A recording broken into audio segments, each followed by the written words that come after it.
আসসালামু আলাইকুম ভিউয়ার্স, আশা করি সবাই ভালো আছেন। তো আপনারা জানেন আমার চ্যানেলে সবসময় আমি সার্ভে টিউটোরিয়াল দিয়ে থাকি। তো সেই হিসেবে সার্ভে কাজের জন্য অটোক্যাডের কাজ অবশ্যই করতে হয়। তো এখন থেকে আমি স্টেপ বাই স্টেপ আপনাদের অটোক্যাডের টিউটোরিয়ালগুলো দিব। তো আজকে দেখবো আমরা কিভাবে অটোক্যাডের পেজ সেটআপ করতে হয়, অর্থাৎ কাজের আগে আপনি কিভাবে অটোক্যাড পেজ সেটআপ করে নেবেন সেটাই আমি আজকে আপনাদের দেখাবো। প্রথমে আমরা ইউনিট সেটআপ করতে হবে। তো ইউনিট সেটআপ এর জন্য দুইভাবে করা যায়। এক হচ্ছে ম্যানুয়ালি, এই যে ফরম্যাট অপশনে গিয়ে আমরা এই যে নিচে দেখুন ইউনিট সেটআপ, ইউনিটে ক্লিক করলে আমাদের ইউনিট সেটআপের অপশনটা চলে আসবে। এভাবেও করা যায়। আরেকভাবে করা যায় হচ্ছে শর্ট কমান্ডের সাহায্যে। তো আমরা শর্ট কমান্ডে করি। শর্ট কমান্ডের জন্য আমাদের ইউএন এন্টার, এই যে ইউএন এন্টার দিলে আমাদের এই অপশন চলে আসবে। তারপরে আমরা এই যে লাইন টাইপ, এখানে লেংথ যে টাইপ, লেংথ টাইপে গিয়ে ডেসিমেল দিয়ে দেব। এখানে ডেসিমেল আপনি যদি মিটারে কাজ করেন ডেসিমেল দিবেন, আর যদি ফিটে কাজ করেন তাহলে আপনি আর্কিটেকচার দিবেন। যেহেতু আমরা মিটারে কাজ করবো আমরা ডেসিমেল দিলাম। তারপরে প্রিসাইশন অর্থাৎ দশমিকের পরে আপনি কয় ঘর রাখবেন, আমরা 3 ঘর রাখবো। এখানে 0.000 অপশনটা দিয়ে দেব। তারপরে এখানে ইঞ্চি অপশনটাতে মিলিমিটার দেব। যদি আমরা মিলিমিটারে কাজ করি, ডেসিমেলে কাজ করি, তাহলে আমরা এখানে মিলিমিটার দিব। তারপরে ওকে দিয়ে দেব। তারপরে বন্ধুরা আমরা এখন ডাইমেনশন সেটআপ করব। এটাও আপনার দুইভাবে করা যায়, অপশনের মাধ্যমে করা যায়, শর্ট কমান্ডের মাধ্যমেও করা যায়। অপশনের মাধ্যমে করতে হলে আপনাকে আবার ফরম্যাট অপশনে আসতে হবে। যে আসার পরে নিচের দিকে আসুন, আসার পরে এই যে দেখুন ডাইমেনশন স্টাইল, ডাইমেনশন স্টাইলে ক্লিক করলে আপনার ডাইমেনশন স্টাইলের বারটা শো করবে। কিন্তু আমরা শর্ট কমান্ডের সাহায্য করব। তো কি করব, আমরা ডি এন্টার দেওয়ার পরে যে দেখুন ডাইমেনশন স্টাইল আসছে। তারপরে এখানে যে অপশনগুলো আছে, এই যে দেখুন মডিফাই, এই মডিফাই অপশনে ক্লিক করব। মডিফাই অপশনে ক্লিক করার পরে আমাদের এই যে দেখুন উপরে অনেকগুলো অপশন আসছে, লাইন, সিম্বল, টেক্সট, ফিট। তো আমরা প্রথমে টেক্সটে যাব। এই যে টেক্সট ক্লিক করার পরে এই যে এখানে দেখুন টেক্সট কালার বা টেক্সট স্টাইল। প্রথমে টেক্সট স্টাইলে আমরা যাব। এখানে পাশে 3 ডটে ক্লিক করলে দেখুন অনেকগুলো অপশন আসছে। এখানে আপনার পছন্দ মতো একটি অপশন টেক্সট স্টাইল দিয়ে দিবেন। আমি ক্যালিবরি লাইটটা দিলাম। দেওয়ার পরে আমি এখানে ওকে অ্যাপ্লাইতে দিব। অ্যাপ্লাইতে দেওয়ার পরে এই যে ক্লোজ, পাশে লেখা হচ্ছে ক্লোজ, ক্লোজ দিয়ে দেব। তারপরে ভিউয়ার্স টেক্সট কালার, এই যে দেখুন আমাদের এই লেখাগুলো এখন সাদা, হোয়াইট কালার। আমরা এগুলাকে সাপোজ হলুদ কালার করলাম। এই যে দেখুন হলুদে দিলে হলুদ কালার হয়েছে। আবার আমরা লাল করব, এই যে দেখুন লাল হয়ে গেছে। তো আমরা কালারটা হলুদে রাখলাম। তারপরে হচ্ছে আপনার এই যে টেক্সট হাইট, অর্থাৎ এই লেখার সাইজগুলো কত হবে। দেখুন পাশে 2টা ডট আছে, উপরটা দিলে আপনার সাইজ বাড়বে, নিচেরটা দিলে আপনার সাইজ কমবে। যে দেখুন সাইজ কমবে। তো আমরা সহজে কি করব, এটাকে সিলেক্ট করে আমরা নিজের মতো লিখবো। সাপোজ আমি 200 দিলাম,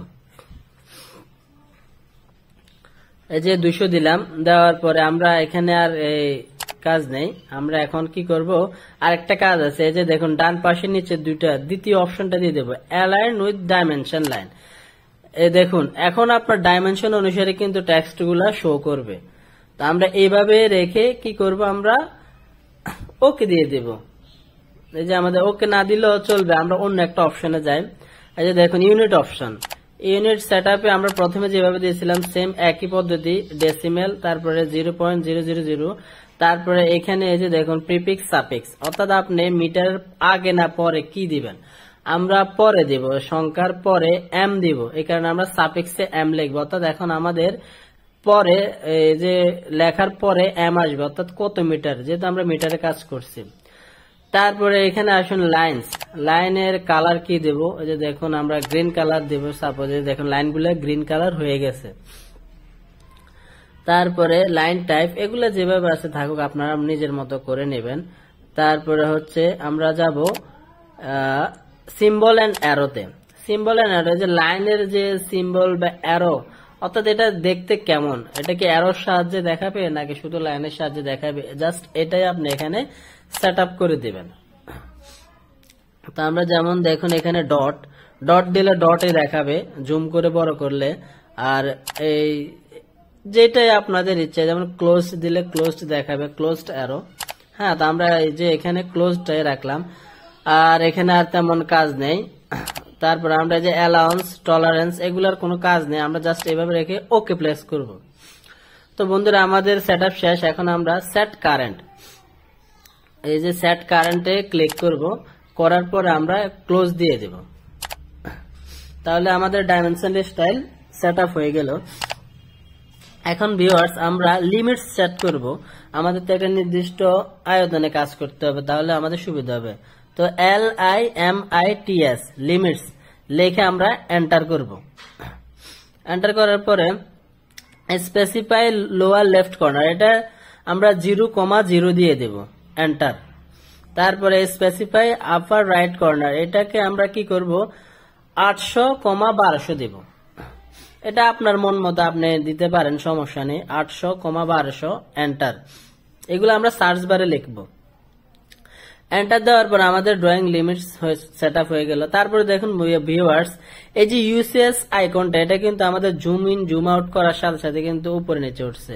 তো এটাকে আমরা নিচে, একবারে নিচে সেটিং করে রাখবো। সেটার জন্য আমাদের এই যে ভিউ অপশনে যেতে হবে, তারপর নিচে যে ডিসপ্লেতে পাশে ইউসিএস আইকন, এই যে নিচে অরিজিন, এটা উঠিয়ে দিতে হবে। এটা উঠানোর পর এখন দেখুন এটা কিন্তু আর উপরে নিচে আপ ডাউন করছে না, আমরা জুম ইন জুম আউট করলে এটা কিন্তু নিচের ওই কর্নারে বসে আছে।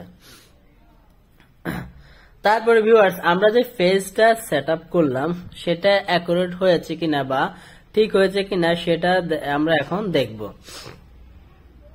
তো দেখার জন্য আমাদের এই যে লাইন অপশনে যেতে হবে, লাইন আমরা আনবো। আনার পরে এটা আপনি শর্ট কমান্ড L এন্টার দিলেও হবে, যে L এন্টার। তারপর আপনি যে কোনো একটা জায়গায় ক্লিক করবেন, এই যে ক্লিক করলাম। তারপরে আপনি লাইনের পরিমাপটা দিবেন, যেমন আমরা লাইনের পরিমাপটা দিলাম সাপোজ আমরা লাইনের পরিমাপটা দিলাম 200। তারপর এন্টার করলাম, করার পরে যে দেখুন চলে আসছে লাইনটা কতটুকু আসবে। এখন আমরা আবার এগেইন এন্টার করে দেব। এই যে আমাদের লাইনটা, এই যে এন্টার করলাম, করার পর আমাদের লাইনটা ড্র হয়ে গেল। এখন আমরা দেখব আমাদের পেজ সেটআপ সঠিক হয়েছে কিনা, সেটার জন্য আমরা লাইনটা পরিমাপ করে দেখব। সেটার জন্য আমাদের কি করতে হবে, এই যে ডাইমেনশন অপশনে যেতে হবে। ডাইমেনশন অপশনে ক্লিক করলাম, করার পর এই যে দেন লাইনার, এই যে আপনি যে আকৃতির সেই আকৃতির অপশনটা নিয়ে, যে আমরা লাইনার যেহেতু অপশন, আমরা লাইনার অপশনটা নিয়ে 2 কর্নারে সিলেক্ট করলাম। এই যে সিলেক্ট করলাম, করার পরে যে দেখুন আমাদের লাইনটা কিন্তু শো করছে কত মিটার, এই যে দেখুন 199.997, অর্থাৎ 3 মিলি কম আছে। এটা কম আছে কারণ আমি লাইনটা সোজা করে নাই, অর্থ মোড বা F8 চালু করি নাই, বা আমি লাইনটা একদম স্ট্রেট 90 ডিগ্রি করে নাই, এই জন্য 3 মিলি কম দেখাচ্ছে। এটা কোনো সমস্যা নেই, আমি জাস্ট আপনাদের দেখানোর জন্য। তো ভিউয়ার্স এখানে দেখুন লেখাগুলো অনেক বড় টেক্সটের। তো আমরা কি করব, ডাইমেনশন আবার যাব, ডি এন্টার দিয়ে মডিফাই করব। আচ্ছা, টেক্সট হাইটটা একটু কমিয়ে দেব, যেহেতু আমাদের টেক্সটটা অনেক বড় দেখাচ্ছে। আমরা এখানে সাপোজ 20 দিব। এই টেক্সট বর্তমান যে টেক্সট হাইটটা, এখানে আমরা অনলি 20 দেব, দিয়ে আমরা ওকে দিয়ে আবার সেট কারেন্ট দিয়ে দেব। সেট কারেন্ট, তারপরে ক্লোজ দিয়ে দিব। এই যে দেখুন এখন আমাদের কিন্তু টেক্সটগুলা ছোট হয়ে গেছে, প্রয়োজন অনুসারে হয়ে গেছে। এগুলো হচ্ছে আপনি আপনার নিজের মতো করে বড় ছোট করতে পারবেন, কোনো সমস্যা নেই। তো ভিউয়ার্স আশা করি আপনারা আমার এই টিউটোরিয়ালটি বুঝতে পারছেন কিভাবে অটোক্যাড পেজ সেটআপ করা যায় আপনার ম্যানুয়ালি এবং শর্ট কমান্ডের সাহায্যে। ভিউয়ার্স আমার চ্যানেলে সার্ভে বিষয় নিয়ে অনেকগুলো টিউটোরিয়াল আছে, কিভাবে লেআউট দিতে হয়, লেভেল দিতে হয়, এসওআর এর কাজ করতে হয়। আপনারা আশা করি দেখবেন এবং সাবস্ক্রাইব করে পাশে থাকবেন।